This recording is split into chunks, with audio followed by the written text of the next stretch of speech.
What's going on, people? We are Tottenham TV, back here for yet another Tottenham update. If you haven't already, smash that subscribe button, because only 60% of you are subscribed to this channel, which means 40% of you watching out there are not subscribed. So please do, if you enjoy the content, smash that subscribe button. We are also on other social media platforms such as X, Instagram, TikTok, and Facebook. Let's go show us some love over there as well. We've got 4 topics to speak about today. First up, let's talk about Lucas Bergvall. As publication out in Sweden do claim that Tottenham are ready to offer Lucas Bergvall a new contract this summer. It's understood that Bergvall's first year has developed in a way that has exceeded all expectations within the club. And yeah, this is the only right course of action, really. Absolutely. Well worth a new contract. The guy's become our first choice central midfielder. I think he's been a standout in the second half of the season. And I agree, he's exceeded expectations. I know he came in as a guy with high potential, but the way he's settled in, the way he's earned himself, earned that place in the midfield, the way he competes now against even the very best midfields, in my opinion, he's still got a lot to learn to get to that real, obviously, elite level, but the trajectory he's on is absolutely frightening, and he's well worth a new contract, and let's hope we nail him down for a long time. You know, currently he's on 15 grand a week, which is madness. It makes sense. I mean, you say it makes sense, but I mean, what do you think he gets an upgrade to? 50, 60. Like, Archie Gray is on 75. That's madness, surely. He came from Sweden. I get that, but surely he's like, at this current moment in time, he's made a bigger impact to the team than Archie Gray. That's why he's getting an upgrade, a new contract. Okay, let me finish. Surely he's looking at that and he's saying that I need pay parity now with Archie Gray, with him being at 75 grand a week. Yeah, probably right about that. You know what But I mean? I think Archie Gray obviously had a higher kind of stock at the time, which is why he got the higher deal. Yeah. Also, like Barcelona were interested in Lucas Bergvall. So, I mean, 15 grand, I mean, I can understand it at the time, but then I'm looking at Archie Gray. 75 grand a week to sign an 18-year-old Archie Gray is madness. I know. Goes to show. Well, I think Brentford, probably offered him a decent wage pack, and we had to, better it because he'd already agreed the deal there. So I think that obviously played into it. They played us off each other. But I think he definitely should be getting, pay parity with Archie Gray. It probably makes sense. 75 a week, though, is a lot for a player of his age, but I think he deserves it with the season he's had. Yeah. Next up, the Bleacher Report are reporting that Tottenham are thought to be leading the race for Brazilian wonder kid Rayan. They are competing with Villa, Liverpool, Newcastle and Nottingham Forest and Wolves for the 18-year-old. I mean, to be honest, I've never heard of the kid, but he goes by the name of a Brazilian wonder kid, so it can't be that bad. I like the Leandro Damião. Well, I like the idea of a Brazilian wonder kid. Why not? Maybe he'll turn out to be a superstar. I know Chelsea have got a few of them lined up right now. You've seen in recent years, you've seen the likes of Vinicius and Rodrigo and even Endrick gone to Real Madrid as Brazilian youngsters from that kind of league and gone on to do quite well. And we'll see about Endrick, but especially Rodrigo and Vinicius Jr. If he's talented, why not take a punt? I like the sound of it. Why not? Yeah, I'm just trying to see who he actually plays for. So he plays for Vasco da Gama. Not many senior appearances. Did play 2 games in the Copa do Brazil and scored 2 goals. This is where the scouting comes in. People have seen him in other youth games or whatever it is and seen a potential star. Yeah, you look at like Arsenal as well when they signed Martinelli. Like, I know he's not like top Martinelli, but he's a very good Premier League player, right? And they signed him from like the 3rd division in Brazil. Like, literally nobody had heard of him before. Also a good point. But there are a lot that come over as well that don't do too well. Yeah, it's worth taking a punt on. Court Offside are reporting that Tottenham have had scouts in attendance to watch Liam Delap ahead of a potential summer transfer move. Spurs scouts to watch him against Wolves in the Premier League this season. 40 million release clause if Ipswich do go down, which looks like that is going to happen now. I would love to see him at Tottenham, but there will be other suitors there. Definitely, and especially right now with Solanke here, are we going to pitch to him, you're coming in to be our number 1 striker, or is he going to say you have to compete with Solanke, maybe even play second fiddle when you first join, whereas other clubs might be telling him, look, we're going to sign you and you're going to be our star, you're going to be our number 1 striker, you're going to be the guy. Even like middle-range clubs like a Fulham or a Brighton, they can easily say, you come here, you're the number 1 striker, and you're playing Premier League games week in, week out. Spurs, obviously, depending if we're in Europe or not, it could be a different case. But not to say young players can't develop here. We can show him examples of young players developing, and not to say he won't get opportunities. Not even to say he might not even overtake Solanke. That's definitely possible. But we do have a big a Solanke here who has cost 65 million, and I think in general, yes, he's not in great form right now. But I think in general, the club are quite happy with him. So. Could we pitch it? Would have to pitch it that he's competing with Solanke, and probably at the beginning of the season, I would assume playing second fiddle to Solanke at the beginning of the season.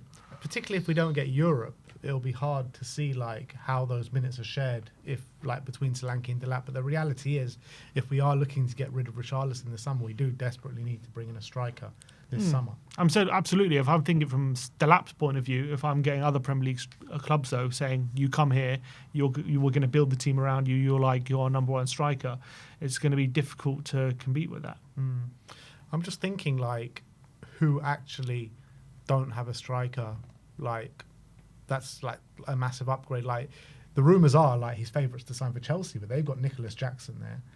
Like we've got Dom Solanke. Like Brighton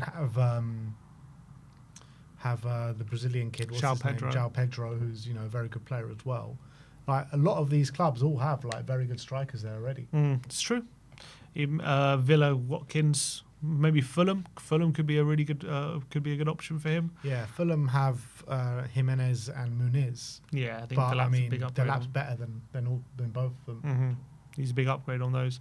If I was him, I would try and go to a team like a Fulham where he's going to be the number one. That's what I would do if I was him. But I'm sure the guy's an ambitious kid. He's obviously come through Man City. Look, at the end of the day, he left Man City because he wanted to play. And that shows his ambition. That shows how much he values game time. So I think that will be at the forefront of his mind. But maybe he'll back himself to go to a Chelsea and overtake Jackson, or even come here and overtake Solanke. That could be where he's at. But if I was him, I would go to if Fulham came in for a good offer or something, or like a Brighton and said, look, you'll be our number one striker. I think that would be the best move for him right now. I would just love Spurs to sign him, man. I would Me love too. Spurs to sign him. I think it'd be such a great signing for us. And I think probably over time he would overtake Solanke. Yeah, I think he's got a higher ceiling than Solanke, especially with that shot he has on him. Unbelievable, the power he gets behind those shots. And I think the potential he's got is scary. Yeah, and you talk about higher ceiling. I mean, there's not too much difference between them now. I mean, I think Solanke's more complete right now, but there's not too much in it. I think he's getting there. Well, from what he's shown for Ipswich, 100%. Yeah. And last but not least, we're going to talk about Mathis Tel. Bild are reporting that Bayern are increasingly worried that Tottenham will not take up the option to buy the forward in the summer. The outlet points out that Tel now finds himself fifth choice at Spurs, and the situation is causing concerns in Munich. The report also says that the forward has been anything but good since joining Spurs, and his form risks ruining Bayern's transfer plans in the summer. It's hard to disagree with a lot of what they're saying. Obviously, internally, it might look very different to externally in terms of what they see in training, how convinced by him they are. Obviously, as a fan's point of view, we don't see that. All we see is how he's performing on the pitch and how much game time he's getting. And we have to say, but on both accounts, it's not great. And I think that's fair to say. In terms of 60 million, that is a big outlay, albeit I think 60 million this day and age isn't as much as it was a few years ago, but still 60 million for a player who's not been performing that well will leave a lot of question marks. And I'm sure Bayern, from a selling club's point of view, will probably look at that situation and probably be thinking, are they going to bother putting up the fee? Are they going to sign him? Maybe Spurs will have to renegotiate that fee if they're going to sign him potentially in the summer. I wouldn't be surprised. Daniel Levy, he'll probably go back and say, look, we agreed 60, but can we shake on 45 or something like that? I wouldn't be surprised if that's the case. Maybe there'll have to be some compromise from Bayern on their side at the end of the season if things continue the way they are.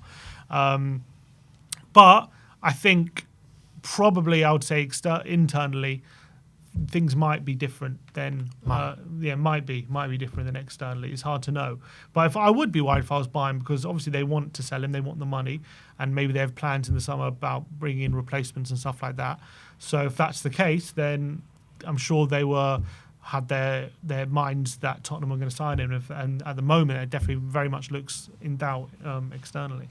Yeah, I mean, you say about 60 million not being as much as it used to be, which is true. But at Spurs, it's a bit different than that, isn't it? Like 60 million seems like the max we'd ever go to. Yeah, at the moment, yeah. Well, you know what I mean? 60 million is like 100 million. Is it 60 million euros or pounds? I can't remember. Well, it's actually the option to buy is 50 million euros. That's what it says. Oh, there. because we've already spent 10. Yeah. So it's 50. So 42 million pounds. yeah, which look, we spent 47 on Brennan. I know, but then again, you know, you could say, Tel, has he shown enough to get the outlay? I think At this current moment in time, he hasn't. That's the reality. no, he hasn't. From what we've seen from him, definitely not. But it's about what they believe and what they see behind the scenes, and if they believe it's just worth taking the risk. Yeah, look, the reality is as well, like a couple of years ago, even in the summer, you know, he was touted as like one of the up and coming players in world football. And if he really had developed in that kind of way, why are Bayern so desperate to get rid of him? That's a good question. Obviously, I think he didn't get the game time he should he, this season. He hasn't performed well. He's been inconsistent. Obviously, Bayern is stacked full of talent as well in those positions, but hasn't quite developed, I guess, in that sense. I think a lot of it is more down to him wanting to move than them wanting him out. But It seems like it's the other way round, though. It seems as though Bayern are just desperate to get rid of him. I don't know. It's hard to know, really. You get different narratives from different publications. Everyone trying to get their narrative out there. You know, he did play a few games. I think just before he left, he played a couple of games. But obviously, there was one narrative that he wanted to stay at Bayern and they wanted him out. There's one other narrative that he wanted the game time. So one narrative saying he wanted the game time to go back to Bayern just to have developed. So it's hard to know what the truth is, really. But that is your Tottenham update for today. Let me know in the comment section below your thoughts regarding all the news stories we've talked about today. Like, subscribe, and comment. And as always, Come on, you Spurs.